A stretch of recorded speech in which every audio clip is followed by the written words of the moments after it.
Hello friends, welcome back to our YouTube channel Vidyaman Sagar. आप सभी का स्वागत है हमारे यूट्यूब चैनल पे। आज हम पढ़ेंगे what will happen to your weight when you will go to moon. हम यहाँ पर बात कर रहे हैं वेट की, मास की नहीं। अब हम जानेंगे मास क्या होता है, वेट क्या होता है, फिर हम ये भी जानेंगे कि मून क्या है। बहुतों को तो पता होगा मून सैटेलाइट है अर्थ की, लेकिन जो कुछ और चीज़ें हैं मून के बारे में वो भी हम जानेंगे। ठीक है, छोटी छोटी चीज़ें जो हैं वो हम जानेंगे, और हम ये जानेंगे कि हमारे वेट पे क्या फ़र्क पड़ेगा जब कोई आदमी अर्थ से मून पे जाता है। ठीक है, तो बढ़ते हैं वीडियो की तरफ।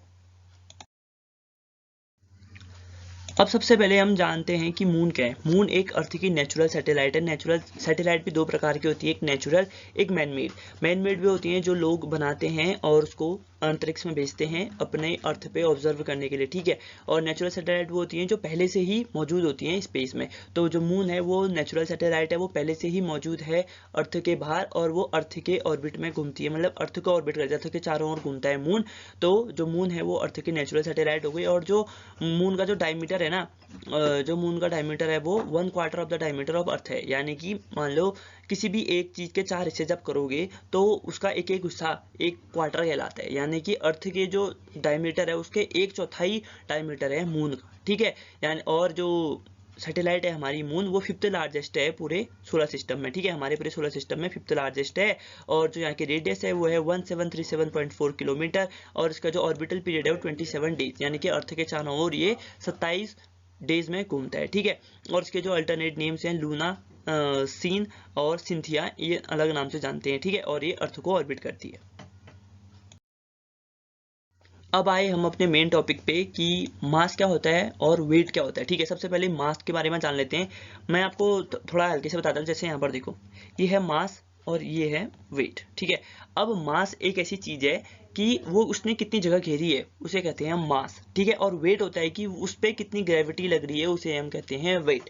ठीक है, तो मास और वेट कभी भी सेम नहीं हो सकते, ये याद रख लेना। ठीक है, और mass can never be zero, mass कभी जीरो नहीं हो गया। कोई भी चीज होगी वो हमेशा कुछ ना कुछ जगह घेरती ही है। ऐसा नहीं है कि कोई भी चीज है और उसने जगह ही नहीं घेरी है, तो ऐसा नहीं होता है। और जो वेट होता है, weight can be zero, zero हो सकता है वेट। ठीक है, as in space if no gravity acts upon objects its weight becomes zero. ठीक है, स्पेस में किसी भी ऑब्जेक्ट का वेट जीरो हो सकता है, लेकिन उसका मास कभी भी जीरो नहीं हो सकता। मास क्या होता है, मैं आपको मास और वेट की सिंपल डेफिनेशन बताता हूँ। मास होता है कि ऐसा कोई भी ऑब्जेक्ट जो स्पेस घेरता हो, यानी कि कुछ ना कुछ अमाउंट ऑफ मैटर घेरता हो, उसे हम कहते हैं मास। और वेट क्या होता है कि किसी भी ऑब्जेक्ट पे लगने वाला ग्रेविटेशनल फोर्स ही वेट होता है। ठीक है, ये दोनों चीजें बेसिक चीजें याद रख लो। अब इनके बीच के जो डिफरेंस है वो है कि मास कभी भी जीरो नहीं हो सकता और वेट जो है वो जीरो हो सकता है। ठीक है, ये याद रख लो, मास कभी भी जीरो नहीं होगा और जो वेट है वो जीरो हो सकता है। ठीक, और mass is a scalar quantity, mass scalar quantity है, जबकि वेट क्या है, एक वेक्टर क्वांटिटी है। ठीक, मास को हम किलोग्राम और ग्राम में नापते हैं, जबकि वेट को न्यूटन में नापते हैं। वेट की एसआई यूनिट न्यूटन होती है और मास की एसआई यूनिट होती है किलोग्राम और ग्राम। ठीक है, अब mass doesn't change according to location, mass location के अकॉर्डिंग चेंज नहीं होता, क्योंकि मास को कहीं भी ले जाओ, किसी भी, जैसे मान लो कि आपके पास एक बॉक्स है जिसमें आप पेन कुछ भी रखते हैं। ठीक है, तो उस बॉक्स को अभी आपने एक जगह रखी है, एक टेबल में रखी है, तो उसने उतनी ही जगह घेरी होगी जब आप उसको जमीन में रखोगे या फिर कहीं और जगह रखोगे। ठीक है, तो जबकि जो वेट है, उसका जो वेट, किसी भी ऑब्जेक्ट का जो वेट होता है वो वेरी करता है लोकेशन के हिसाब से। जहाँ पर ज़्यादा ग्रेविटी होगी उसके अकॉर्डिंग उसका वेट अलग होगा, और जहाँ पर ग्रेविटी कम होगी वहाँ पर उसका वेट कम होगा। ठीक है, जहाँ जितनी ज़्यादा ग्रेविटी उतना ज़्यादा वेट, जितनी कम ग्रेविटी उतना कम वेट। ठीक है, ये याद रख लो। और जो मास है उसे हम ऑर्डिनरी बैलेंस से हम नाप सकते हैं। मास को हम किसी भी चीज़ से नाप सकते हैं। जैसे हम बाजार जाते हैं तो हम कहते हैं कि 2 किलो चीनी दे दो, तो जो बैलेंस यूज करते हैं वो उससे हम मास तोल सकते हैं। लेकिन जो वेट है ना, उसको हम स्प्रिंग बैलेंस से नापते हैं। ठीक है, अब स्प्रिंग बैलेंस से क्या होता है, आपने बहुत सारे कांटे देखे होंगे। ठीक है, स्प्रिंग बैलेंस देखे होंगे, जैसे मैंने यहाँ पर लगा रखा है, उस टाइप की स्प्रिंग बैलेंस से आप इनको देख सकते हैं, मतलब वेट नाप सकते हैं किसी भी चीज़ का। और सबसे इंपॉर्टेंट बात ये याद रखना है कि mass will never equal to weight, mass और वेट कभी बराबर नहीं होते हैं। ठीक है, और मास क्या होता है, किसी भी ऑब्जेक्ट ने कितनी स्पेस घेरी है वो मास है, और उस ऑब्जेक्ट पे लगने वाला ग्रेविटेशनल फोर्स ही वेट कहलाता है। ये आप याद रख लीजिए। ठीक है, देखो यहाँ पर अब मास और वेट का सिंपल कंपैरिजन सिंपल है कि मास वर्सेस वेट, जैसा अभी हमने पढ़ रखा है। ठीक है, पहले पढ़ा है, लेकिन अब इसमें हम थोड़ा सा डेफिनेशन लिखी हुई है, और आप ताकि आप इसको अच्छे से समझो। बस मैंने इस थोड़ा इमेज से बताया, उसमें हमने थ्योरेटिकली पढ़ा, अब हम इसमें इमेज से समझेंगे। ठीक है, बेसिक डिफरेंस क्या हो रहा है, mass is how much matter and object contains, वही बताया था कि मास वो है जो ऑब्जेक्ट कितनी जगह घेरती है, और वेट वो है कि ग्रेविटी के कारण उस बॉडी पे कितना कितना ग्रेविटेशनल फोर्स लग रहा है, ठीक। और जो किलोग्राम है यूनिट मास की यूनिट होती है किलोग्राम और ग्राम, और न्यूटन वेट की यूनिट होती है, हमने पढ़ लिया, ठीक है। और 50 kg किसी भी ऑब्जेक्ट का जो वेट है 50 kg होगा अर्थ में, लेकिन जब वो मून पे जाएगा तो उसका वेट हो जाएगा 8 kg। और जो मास पहले अर्थ पे 50 kg था, वहां जाके भी मास उतना ही होगा, क्योंकि जितनी जगह वो पृथ्वी में रह के घेर रहा है उतनी ही जगह वो मून पे जाके भी घेरेगा, ठीक है।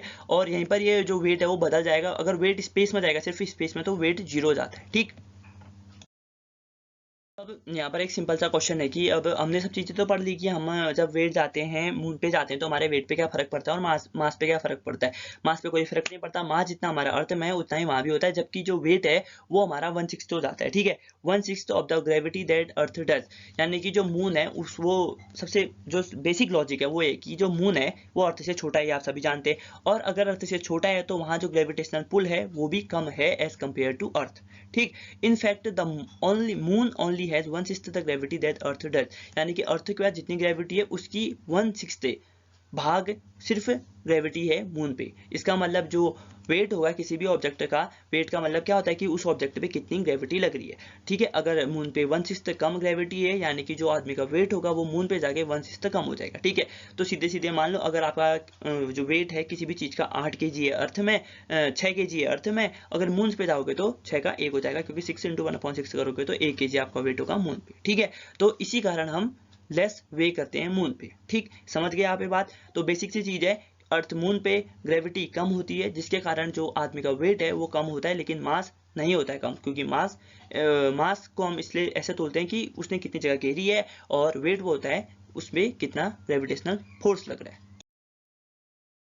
तो दोस्तों उम्मीद करता हूं कि आपको ये वीडियो पसंद आई होगी। अगर आपको वीडियो पसंद आई तो प्लीज़ लाइक कीजिए, कमेंट करें और शेयर करें अपने दोस्तों के साथ, और चैनल को सब्सक्राइब जरूर करें। तब तक के लिए 2 गज की दूरी, मास्क है जरूरी, मास्क पहनते रहिए और सैनिटाइज करिए और वैक्सीन लगवा लीजिए। हमारे चैनल पे बहुत सारी रीजनिंग, मैथ्स और साइंस रिलेटेड वीडियोस और जनरल साइंस रिलेटेड वीडियोस आते रहती हैं, तो आप उन्हें भी देख सकते हैं। तब तक के लिए thanks for watching, take care, अपना ध्यान रखें, अपने घर वालों का ध्यान रखें, आसपास साफ सफाई बनाए रखें। जय हिंद, जय भारत।